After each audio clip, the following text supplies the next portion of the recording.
Hello everyone. Welcome to the webinar series on legal and regulatory frameworks in public-private partnerships. I'm Shamila Shukla, consultant with the World Bank Public-Private Partnerships Group. This is a series of webinars that we are bringing to you jointly organized by the LLI, which is the Leadership Learning and Innovation Group of the World Bank, and the Public-Private Partnerships Group of the World Bank, which deals in cross-cutting issues in public-private partnerships. This is the second in the series, and last week you've already participated in the webinar on Kuwait, and this week we are talking about a very interesting region, Europe and Central Asia region, and we will also talk about a specific country which is of great interest, looking at its prospective accession to the EU at some point of time. And it's already started moving towards that, so this will be Kosovo. Today we have two very distinguished speakers, and we have Philip Drapak with us, who will be talking about the different regulatory frameworks which you see across countries in the European region. He will also focus a little bit more on the Balkan countries.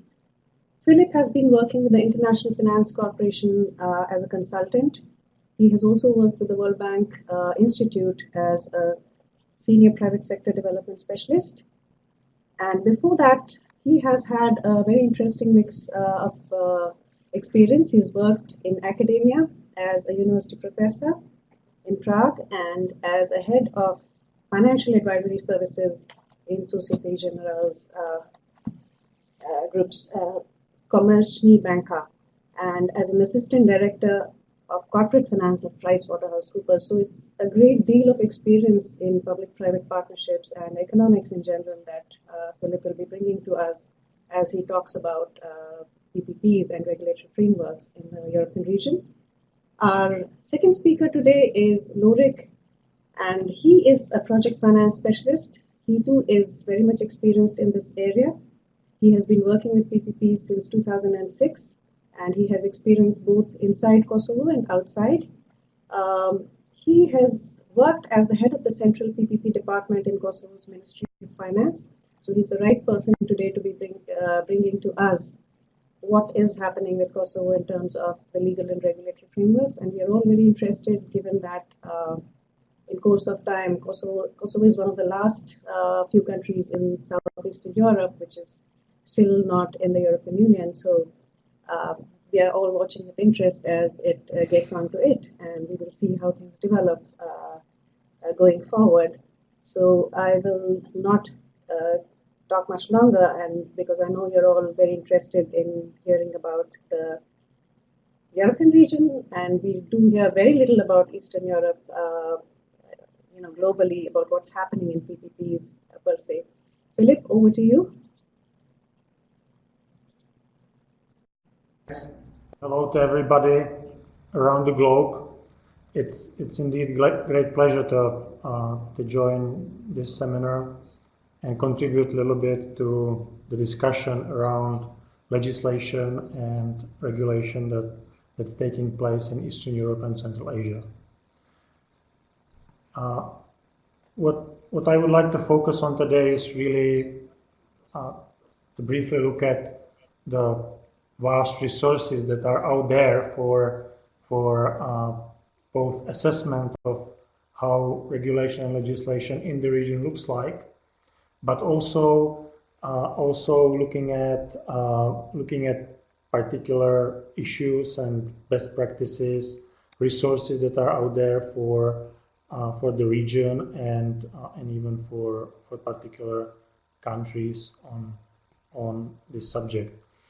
What I find probably most intriguing about our region is that we have achieved rather high quality of PPP legislation and concession legislation, particularly around the countries that either joined or are attempting to join European Community, and we have not achieved so well in terms of Central Asia in countries that are sort of post-Soviet Union countries, and there it takes a lot more effort to actually build solid regulatory frameworks for PPPs or concessions.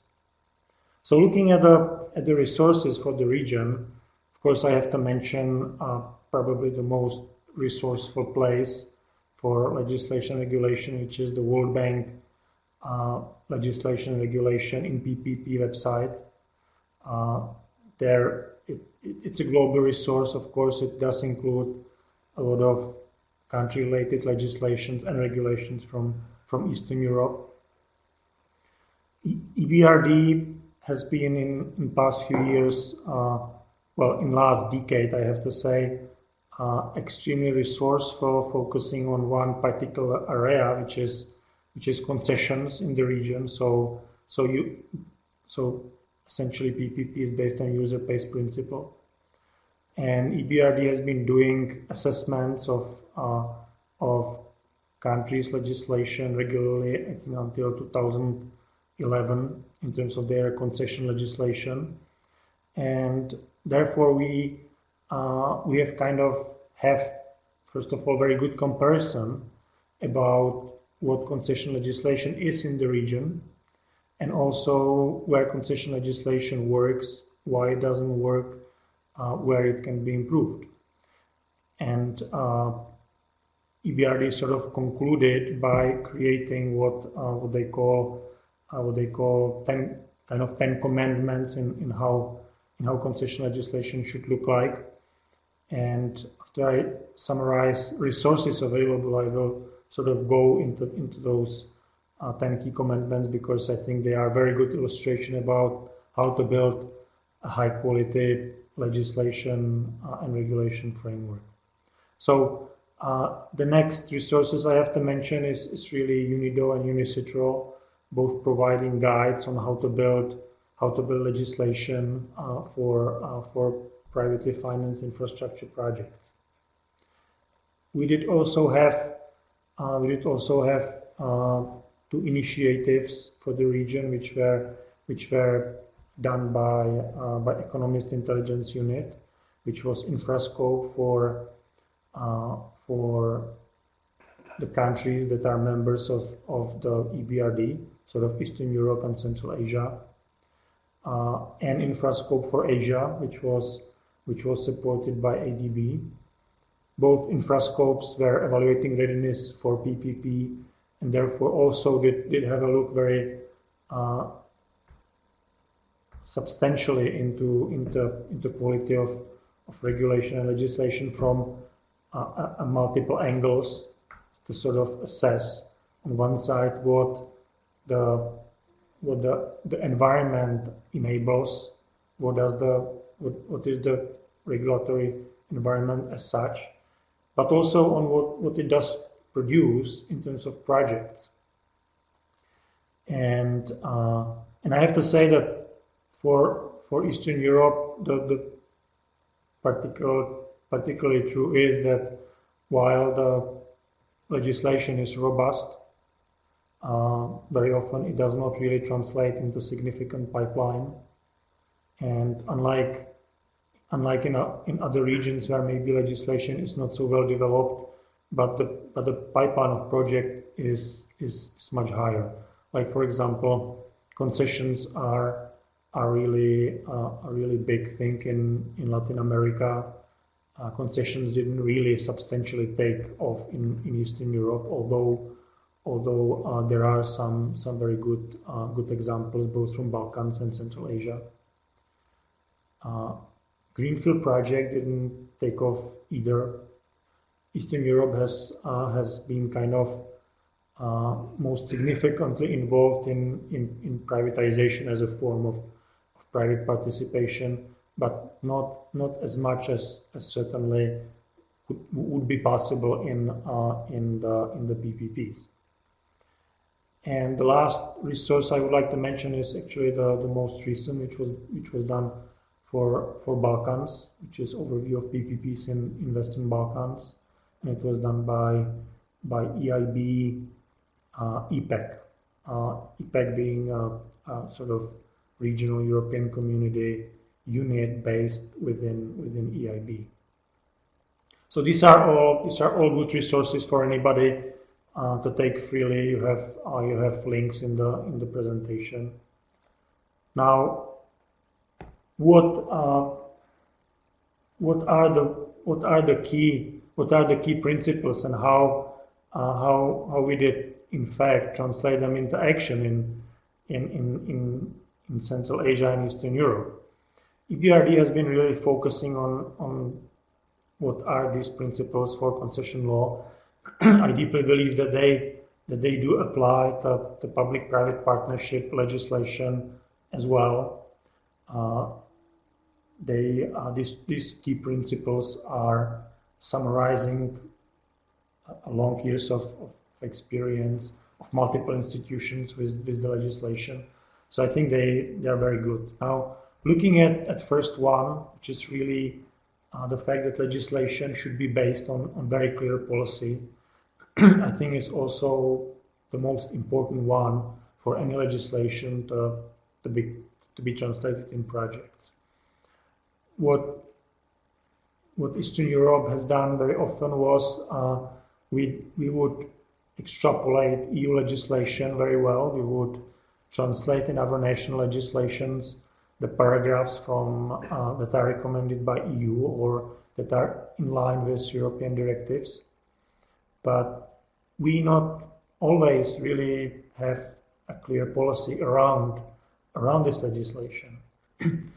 And therefore it becomes just the paragraphs where public servants are not really certain that the government does support this kind of project. They often don't find political leaders, and therefore it takes many years before a good legislation does in fact produce a project or even a good project. And first axiom of any legislation is you can't really know it's good unless it's tested in real life and on really well prepared and finalized successful project.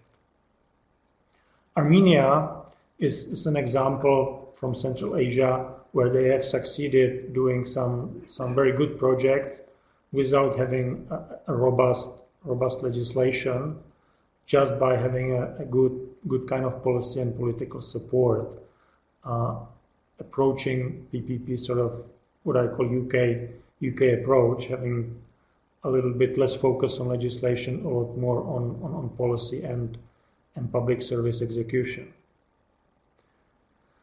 Now, second axiom here is the legislation should be enabling. We tend often in Eastern Europe to be prescriptive to the legislation, to prescribe as much as possible. We kind of want to make sure our public servants don't make too many mistakes. I think legislation should be as simple as possible and first of all be enabling, giving to the public service and to governments or subnational governments a confidence that they are not doing something illegal or something wrong if they procure concessions or public-private partnerships. I would say that an example of where legislation has been a little bit more disabling than enabling is Kazakhstan. Kazakhstan did have a bit too many revisions of the legislation related to this area. It had a lot of procedures that effectively were not enabling but were more of disabling public servants to deliver projects. And if I look back 10, 15 years, Kazakhstan was really the candidate for supernova in terms of PPP and concessions in Central Asia. And I think that legislation which was not fully enabling has prevented Kazakhstan to deliver projects that they originally seemed to have in pipeline. Now I think continuous effort has enabled Kazakhstan to move forward. It now looks much better, but still the principle should remain that that legislation should be enabling. Clarity of rules that are in legislation and predictability of agreements that are being created are, of course, extremely important for both government and any kind of investor that needs to be able to perform in such environment. Now, predictability of legal framework in terms of stability, long-term stability, is also very, very important. Eastern Europe has been known by governments that when they change each other, do not really respect what the previous governments have agreed or tended to agree in lengthy procurements for PPPs. They tend to kind of bring more of a criticism to the previous government, and they try to reassess projects. They try to change rules, and it's not always beneficial, and certainly it does not bring the kind of confidence you want to have in projects which have life cycle of 20 years plus, and which do have several years, maybe 3-4 years of procurement that's needed for those projects to be delivered, especially if administration is going to change in the middle of procurement. Now we are going to another sort of area which is the top priority coming from European directives, which is fairness, transparency, and competition. And this, of course, has to be ensured in every legislative framework. If this is not ensured, it's very difficult for investors to come and submit their bids if they do not believe they would be treated fairly. And governments, of course, need to demonstrate that they can transparently procure. What we have in some countries, like for example Serbia, Montenegro, the legislation still allows for direct agreements as an exemption, maybe in Serbia, for example, based on international legislations, in Montenegro for large strategic projects. These kind of exemptions, if they are not applied regularly and only really are applied on very narrow basis, are not necessarily impediment to the effectiveness of legislation. But I would really try to avoid any areas where governments can use sort of narrow escape road from the competition of those projects, because nothing is as harmful to PPPs as if a public is not convinced that project has been competitively and transparently delivered. Consistency with legal system of a country is I think a must. No legislation can be just put into international legislation without more broader consistency and more broader fit in the existing legislation system. And sometimes we just see a sample legislations being translated into national legislations without somebody considering whether they effectively would result in projects. What I would like to see, and sometimes people consider this a problem related to the transparency of transaction, is the ability to negotiate. And EBRD does bring this point very strongly across, that the ability to negotiate, the authority of a government to effectively negotiate, disclosure that's needed for the whole process when you negotiate, is important to PPP projects. I don't think we can procure PPP is the same way we procure purchase of a car. PPP is about negotiating proper allocation of risks, and this cannot be done without contact with private investor. It cannot be done without some sort of negotiation. And most of legislations do allow for some kind of effective dialogue. Fortunately, because EU community also has introduced a dialogue in its procurement rules. So I think this is important. On the other hand, it's important that the legislation does not contain what I would call directly negotiated transactions without previous procurement, and this is kind of I think impediment that's problematic, especially in some of the Central Asian countries, and especially in Central Asian countries that do not have a good regulatory framework for PPP or concession. Arbitration and enforceability in Eastern Europe, I would say in Balkans and accession countries, is rather good. All of the countries, even including Central Asian countries, nowadays do have the ability to use international arbitration. They have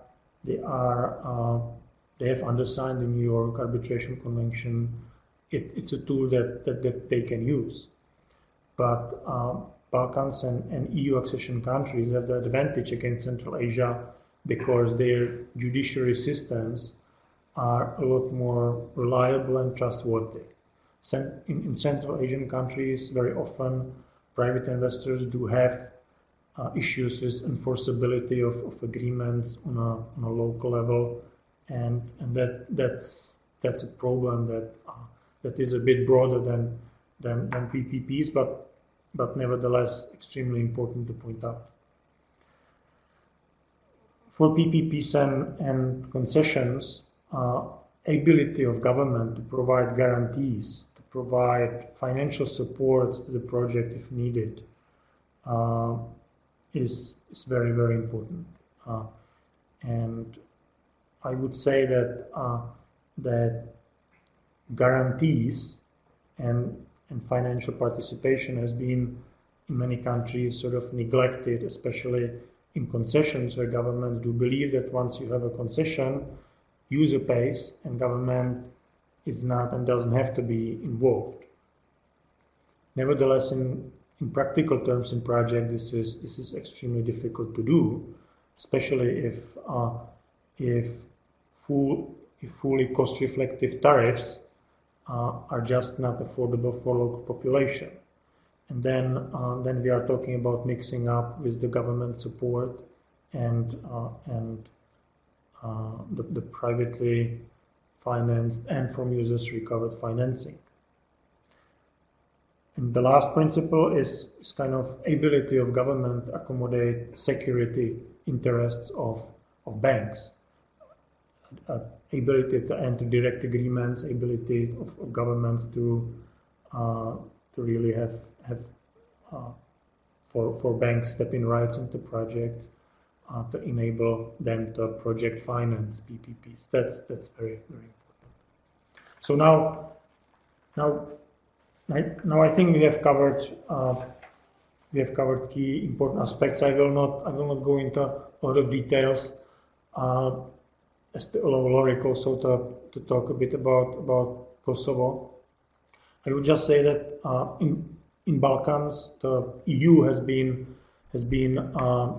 extremely influential, providing examples from EU public procurement legislation that have been more or less influencing how these type of transactions are being done in the region. Eurostat position on what is recognized on and off balance sheet has major impact on how risk profiles of projects are being structured. and EU funding in EU member countries and even in EU accessioning countries play extremely important role. And the role that they play is very essential to that the PPP projects are supported by the government or not.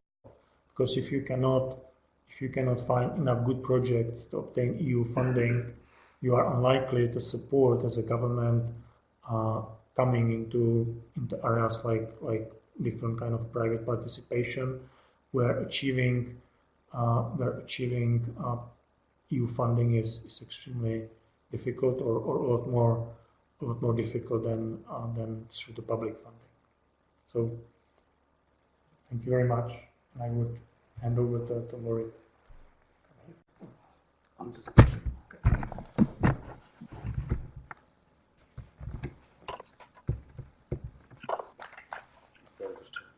Shyamala, can you change the presentation? Yes, we are doing that.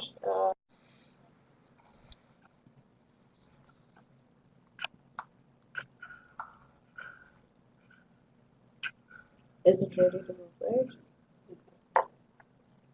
So we have your presentation on the screen, Lorik. Go ahead. All right. Regards to everyone, we'll try to summarize shortly the experience of Republic of Kosovo in PPPs.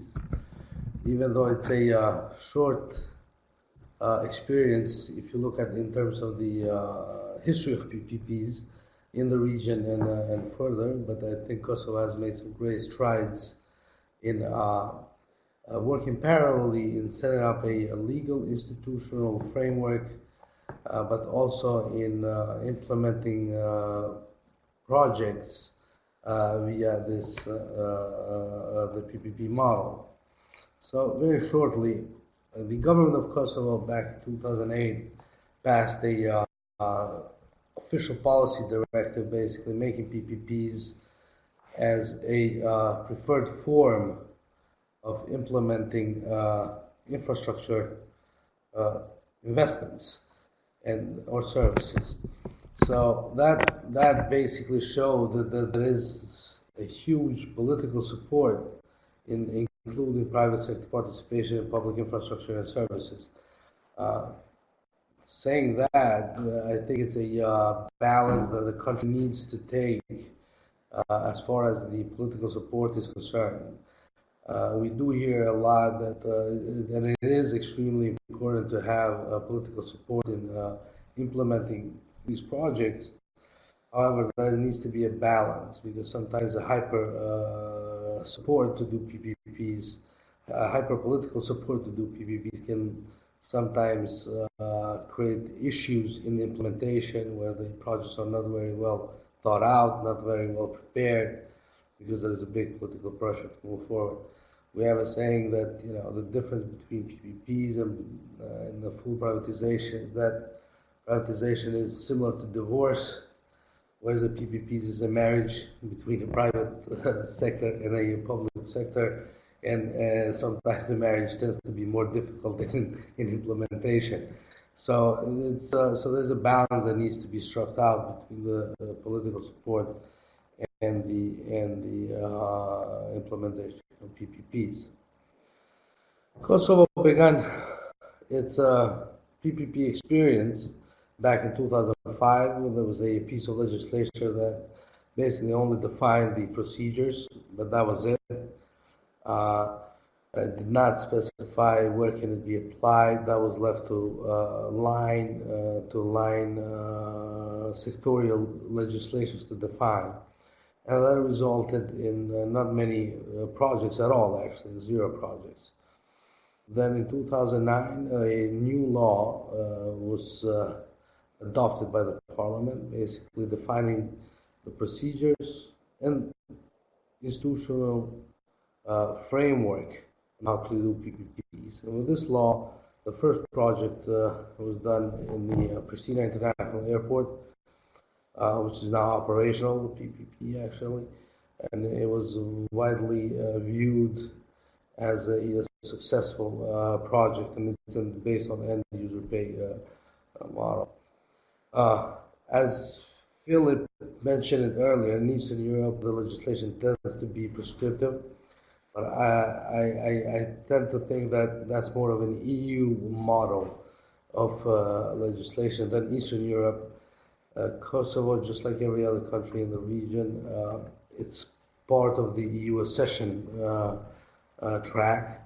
Therefore, any piece of legislation that we draft or implement has to be in line with EU acquis. That's where I think some of the problems arise,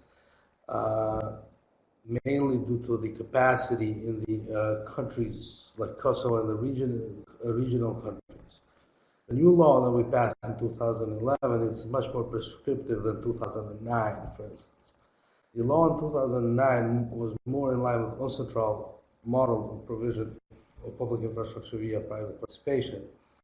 Then the EU came in and said, well, you're not in line with the EU acquis. And in order to move Kosovo forward towards the EU, we were obliged to change it, and we did. However, I don't think it did much of a support to the actual implementation of the projects, because most of the countries that we operate have capacity issues. Sometimes you have a great law on paper, but at the same time, it's capacity levels of implementing that law is much more problematic. And now we have some of the complaints from the contracting authorities, mainly that this is much more prescriptive, tends to require more documentation to be prepared. It's longer in implementation. As we know, PPPs are tied to, unfortunately, to political terms. So in Kosovo, 4 years, it's one term of a mayor of a municipality. And sometimes they tend to start late in identifying and implementing the projects. And when you tell them it can take at least a year to start to do anything, they get turned off. So I think some of the EU directives that are pushed into countries like Kosovo tend to be counterproductive when it comes to PPPs, at least.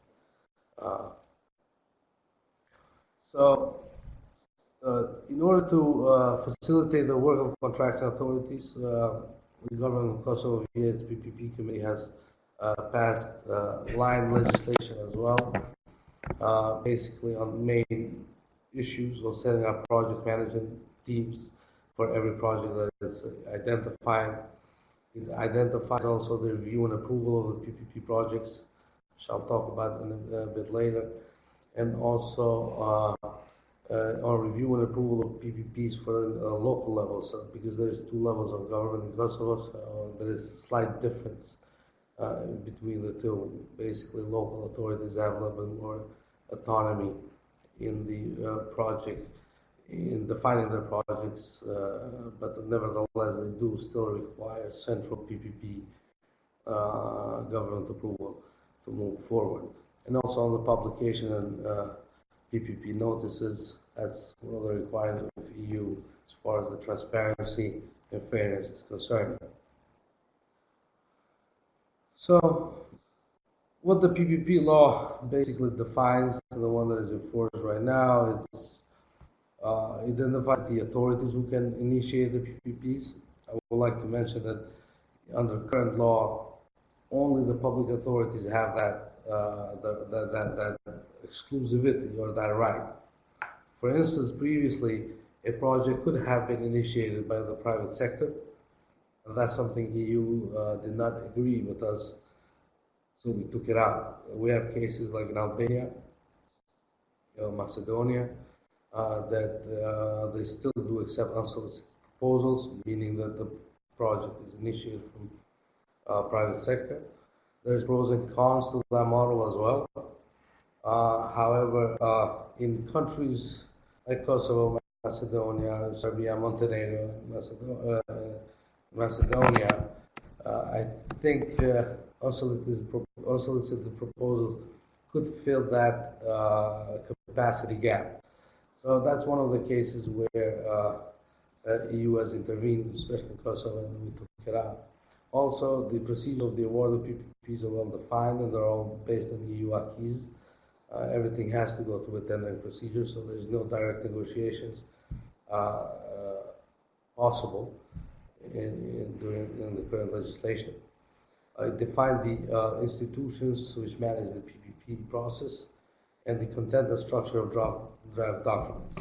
So basically, we did not invent the wheel. I mean, we tried to use resources that Philip mentioned before. And Kosovo is actually a full member of EPEC, European PPPs, Center of Excellence, part of EIB. And we use their resources heavily in drafting some of the policy documents and when we drafted the legislation. Also, this is the definition of PPP. I mean, this is clear cut from EU acquis. So basically, the idea is there has to be public infrastructure service to have a PPP. Private sector needs to assume financial, structure, and operational risk, including demand or availability risk. This definition is tied with the Eurostat's regulation on defining when a project is on books or on balance sheet or not. We do allow for government support if there is a need in cases when there's a project, as I was mentioned earlier, is not fully basically there's no affordability from the population to pay full recovery tariffs. But also we can charge from end users. So, it's a combination of both. So therefore, as far as the definition is concerned, it's quite wide open. I have to say that we still haven't implemented any PFI-like model in Kosovo. I think there is huge political support currently to introduce the PFI model, especially in the public administration buildings. So as far as the scope is concerned, as you can see, pretty much almost anything except the airspace. Energy, also PPPs are allowed in energy. It's not here, but that's regulated by the law on energy, and they do refer to the PPP laws, one of the models of, for instance, doing new generation capacities. Everything else is open and able to do. So, as far as the different contractual options, again, this is EU likes to be prescriptive, so we have to define quite narrowly, different contractual methodologies, let me say, in PPPs. And as you can see, the ones that are concerned with the concessions or end user pay go through the PPP law procedures only, and whereas the procedure for public contracts that are defined by the even EU acquis as public contracts, the procedure go through public procurement law. This was one of the requirements of the EU as well. In the previous law, this did not exist. So basically, any public contract that is considered a public contract under the PPP law, even the private sector, need in contracting subcontractors, for instance, and other services, needs to apply the PPP law, just like if it was a public authority. These are the definition of the contractual PPPs and public contracts. I will not indulge too long in them, but the main issue is if it's an end user pay or it's a PFI kind of setup. We also allow for institutional PPPs, and this is a model a little bit more stringent that we have taken in Kosovo. Basically, we treat institutional PPPs very similar to a full privatization. So there's another level or layer of authority needs to approve it, and for any institutional PPP where there's a shareholding structure between the private sector and public sector, this has to go to the parliament. and the authority to do so. It's at local and central level at both, so there's no discrimination between the two levels. Duration of PPPs. Kosovo is similar to Croatia. We have taken the liberty. We have taken out the defined years of tenure of a PPP contract. And the reason why we've done that is that Kosovo is a quite small country. So any big projects, let's say energy, mining, or any road infrastructure, large infrastructure project, in Kosovo, assume that it would take a bit longer to return the investment. So previously there was a 40-year maximum that you can have a PPP contract. Now we have taken that out, and basically now we look at the life cycle of the public infrastructure and the value for money when that project would make sense, and that basically in quantitative form we decide how long the contract can be. So we've taken that out. I think that was a welcoming kind of step because it's not as stringent anymore as it used to be before. And there's cases in the region where there's a 20-year maximum for concessions, for instance. But I think there's a push in the Balkan region to move forward to eliminate the constraints in the years and have everything project-based and regulated by contract and not by law directly. Because even the contracts that made sense to do them for only 20 years, if it was a 4-year maximum, there was a tendency to make them 4 years instead of 20 years. So this way, we left it to be regulated by contract and based on life cycle of the project.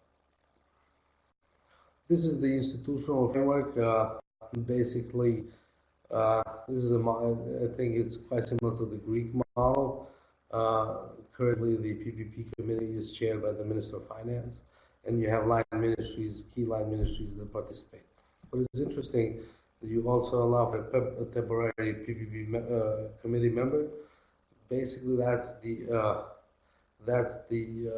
sponsoring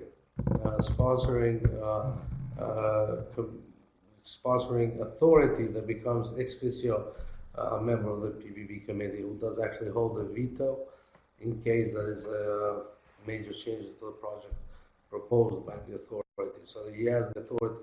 Basically, the contracting authority proposes the project. If there is a major changes in the PPP committee, as far as the draft documents are concerned, has the authority to veto its own project base. So there's some autonomy in the project proposals. PPP committee, as I said, has established a central PPP department. Central PPP department in Kosovo is modeled very similar to a regulating body, and it has key sectors under it, which is financial, legal, technical, and public relations and investor relations departments within it. PPP department acts as a liaison to all contracting authorities and private sector in facilitating PPPs.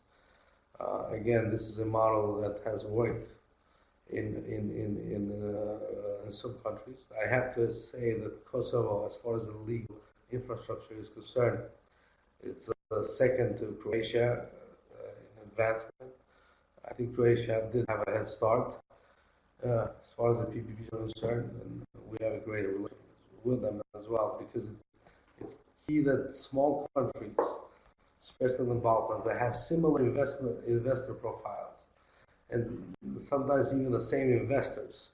They invest in Macedonia, will come to Kosovo.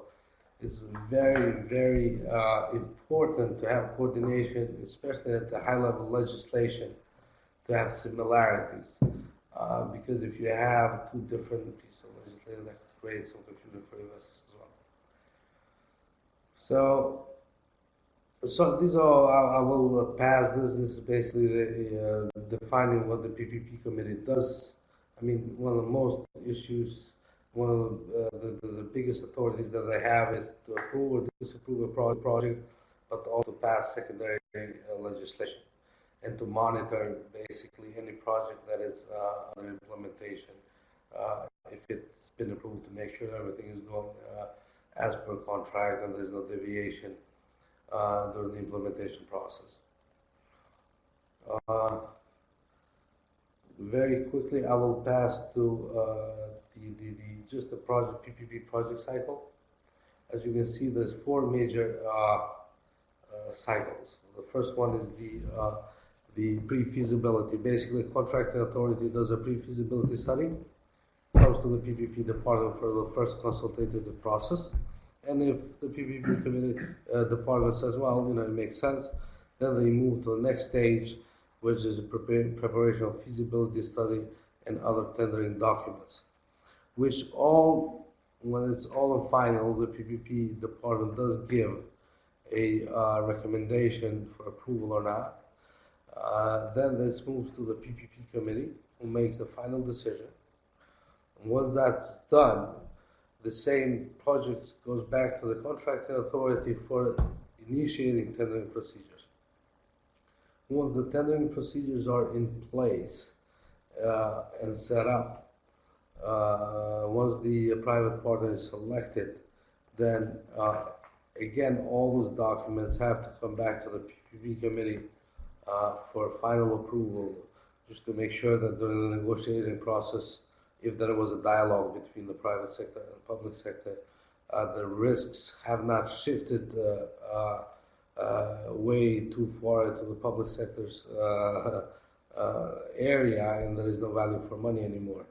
So, in a nutshell, that's basically what's happening in Kosovo as far as the PPP is concerned. I think we have quite some projects, small though, in the pipeline.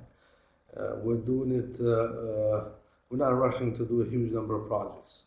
We're going very slowly, carefully by building capacities, but at the same time trying to show success in implementation in order to have the public sector buy-in, basically, that to prove that yes, PPPs can work and can provide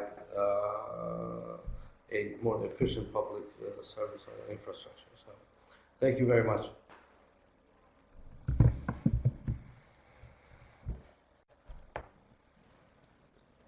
Thank you very much, Lorik. Thanks, Philip, for your presentation too, and the very, very interesting in terms of the different legal and regulatory frameworks that we see. And the key point that you have made over here is that it's not just the law or the regulations that are important, but what kind of framework in terms of the institutions, the policy, and what the government is actually, the kind of messages the government is sending out in terms of its ownership of the whole program. All of these make a lot of difference in how PPPs emerge and proceed in any country. And as Lorik was mentioning, Croatia and Kosovo, both of them have done well.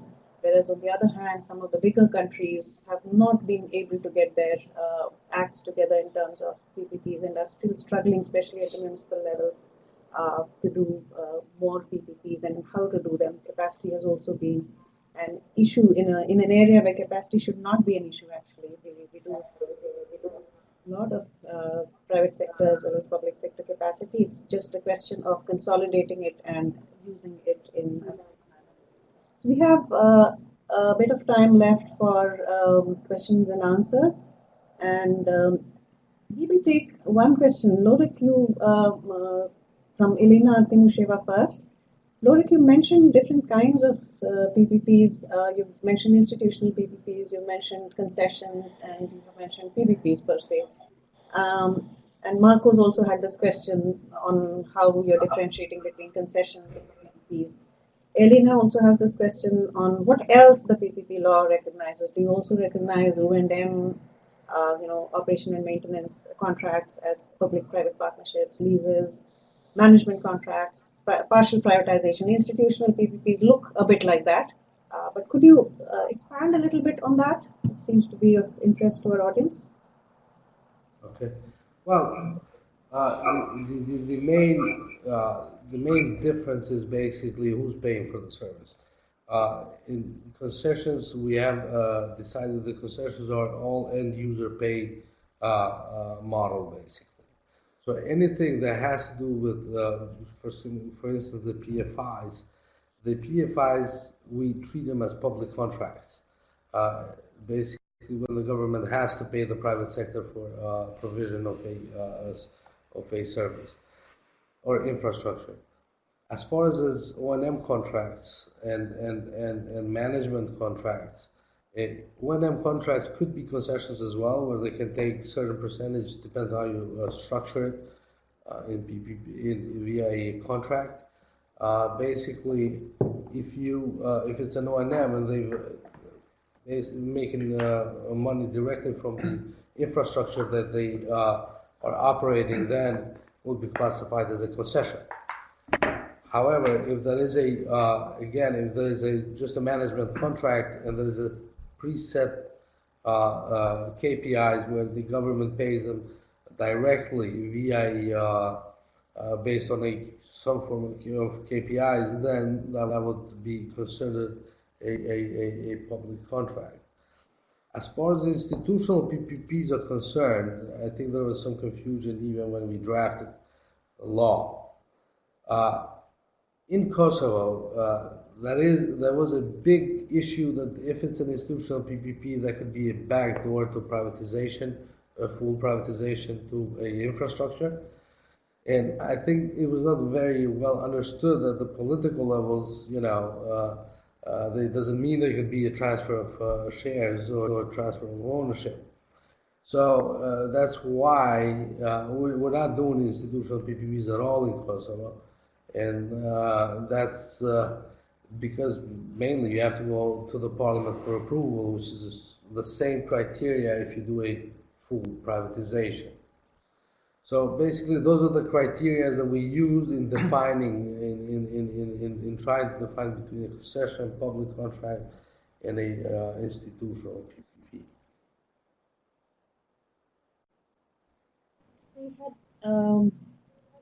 I see another question over here where Jose Miguel is asking, where is the decision step when you decide to go for public work or PPP? Is it based on the respective sectoral ministries, or do you take this decision elsewhere once you have seen the project? So this is a question for both Philip as well as Lorik. Lorik, you could talk about it in the context of Kosovo, and Philip, could you tell us what is the practice elsewhere in Eastern Europe? I couldn't hear. Shamala, could you repeat the question again, please? Yeah, this question is about where is the decision step when you decide to go for a public procurement or a public-private partnership and the form of the PPP? When do you decide? Does the project come to you, as a already decided PPP, or do you take a decision elsewhere inside the Ministry of Finance, say inside the PPP unit? Where does this decide on doing a project as a PPP? Well, when it comes to Kosovo, basically the public authority, when they try to, if there is an infrastructure where there is an interest to find a long-term solution, where there's an issue not just with financing per se, but also in operation of that infrastructure. And when there is a belief that there is some efficiency gains that could result via private sector participation, the PPP department, in their consultative process with contracting authorities, has encouraged them to basically do a pre-feasibility study for each of these projects and test them if there is any efficiency gains that could be gained via private sector participation. Therefore, we begin a consultative process before the project comes in. I mean, if there's just an idea, a dialogue is open between a contracting authority and PPP central department. It does not come as a final project, and there is usually quite a bit of thought and financial analysis done before a decision is made to move with a PPP versus a public procurement process. Philip? Well, looking at Kosovo, just would like to make a comment. I think that that one of the reasons why Kosovars are able to really approach private sector capabilities in many projects is that they are mindful about their own limitations. They understand that maybe because they are smaller country, very young country, that there are areas in which private sector can be a lot more capable to obtain a cheaper or more efficient solution. In most of European countries, there is not this awareness. There is more a tradition of public sector delivery of these services, and neither the government nor public is really aware about advantages that private sector solutions might bring, and that's an impediment certainly to decisions to go for these projects. I think it's a lot easier in Eastern Europe in terms of companies that are producing goods for market. It's easy to think about companies that's producing shoes, that this is not a government business. It's a lot more difficult for projects like a concession on a highway or a publicly serviced water in the town. That's a lot more challenging, and it's not just for Eastern Europe. It's even for many countries in European community.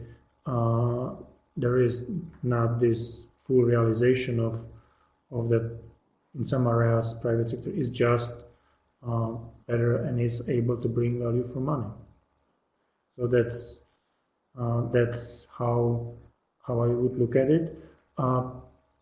In terms of how the decisions are being taken, what will be a PPP or concession, and what public procurement, I think in Eastern Europe that are EU members, it's more like a project that we cannot finance from EU funds. Then we see if we have budget for them, and if we don't, then we think about private participation. It's a wrong way of thinking about it.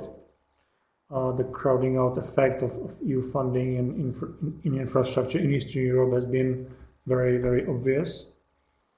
But I think it's changing. I think more and more good examples we have, more capacity there is in a country, more this perspective does change.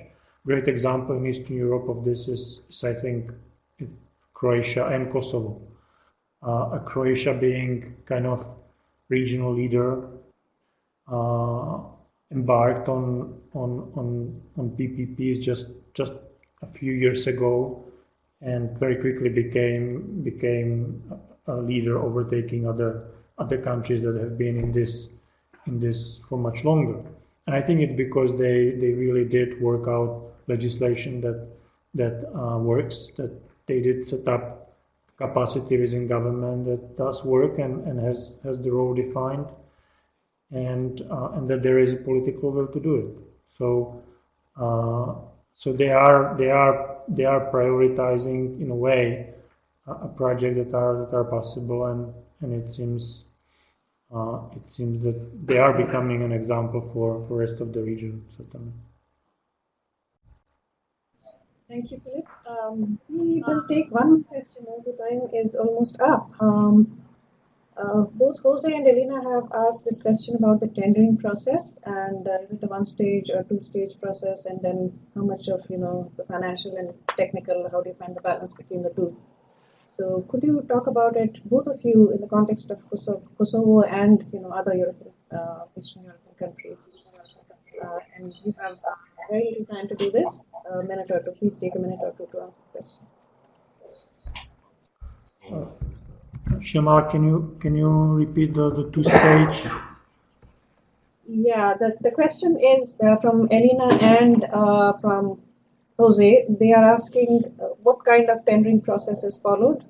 The first part is whether it's a two-stage or one-stage tendering process. And the second question that they are asking is the technical and financial part of it. How do you balance both the technical and financial bit? I mean, how the project is evaluated. First the process as well as the evaluation. Yes. Well, now I can say what I have seen in Kosovo about Kosovo, and Lorik will probably correct me greatly, but I think Kosovars are really trying to assess projects on the basis of just ideally one criteria, which is a financial, provided that the technical capability parameters are met. At least this is how I have heard this locally. But in Eastern Europe generally, I think there is a sort of two-stage process in place. One that's testing the capability of bidders to deliver the project. So if you pre-qualify, then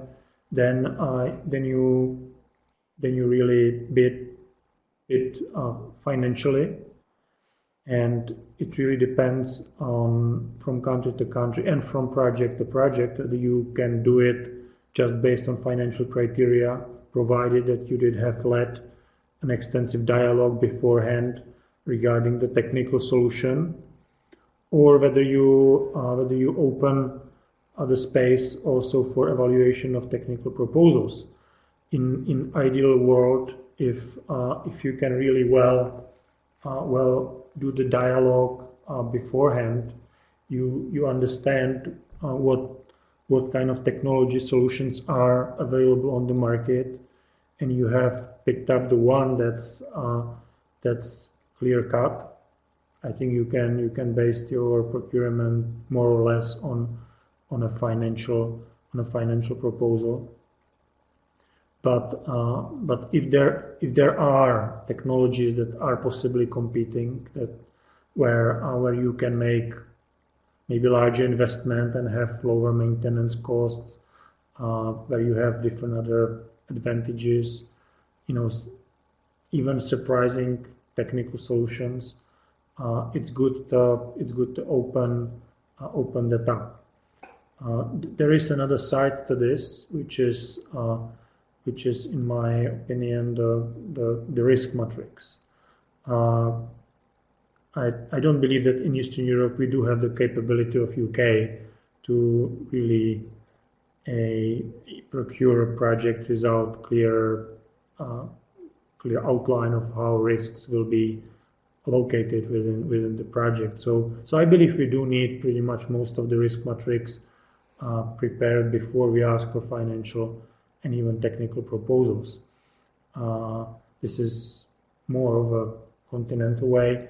Countries that were closer to UK in way they procure projects, like maybe Armenia, they are more open to discuss the risk profiles even during the negotiation of the project. But generally, this is not a Eastern European way, I would say.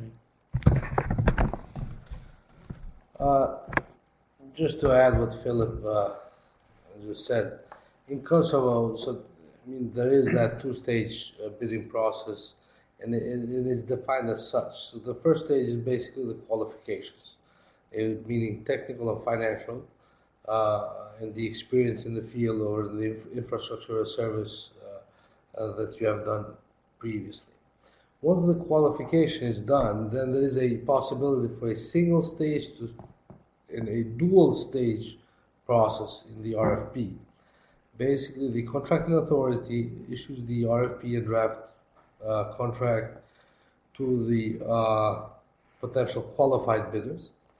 And if it's a single stage, then there is no possibility for a dialogue. Basically, you just move directly to the final offer, meaning technical and financial.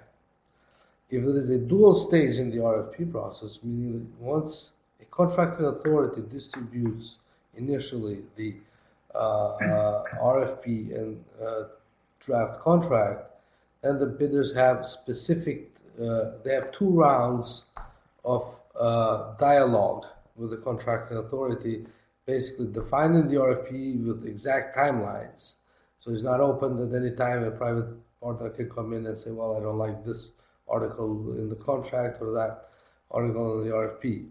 So in the single stage, there's one possibility to make comments in the tender document. In the dual stage, you can go back and forth twice. As far as the evaluation process is concerned, as Philip said, in Kosovo so far, to make things simpler, we have focused only on the financial side of the project. For instance, we had the airport concession. The winning bidder was selected based on 20-year percentage of concession that would be given to government based on the gross revenues. I think in a privatization of distribution, kind of similar, it was price only. Of course, there was a technical criteria that they needed to fulfill, but that was pass or failed. It was not assigned scoring. However, countries in the region differentiate a bit in this. I would like to mention Croatia again. They've just passed recently a piece of legislation where they actually assigned scoring heavily on the technical proposals, meaning innovation, new technologies that are being proposed. So they're not looking at the financial side as much. They're trying to attract efficiency gains via new technologies or technical proposals that the private sector can bring. But as far as Kosovo is concerned, we've been focusing mainly on the financial side. Thank you. Thank you so much, Lorik, and thanks, Philip. And now we have come to the end of our session. And thank you very much to all the participants. And thanks to Philip and Lorik for making this a very interesting webinar, a very interesting discussion. We look forward to seeing you at our next webinar, which is next week. And this will be on Kenya legal and regulatory frameworks. And before you leave us, on the screen you see a survey. Please do take some time to answer the questions in the survey. These questions, your answers, help us to make our presentations and our webinars much better.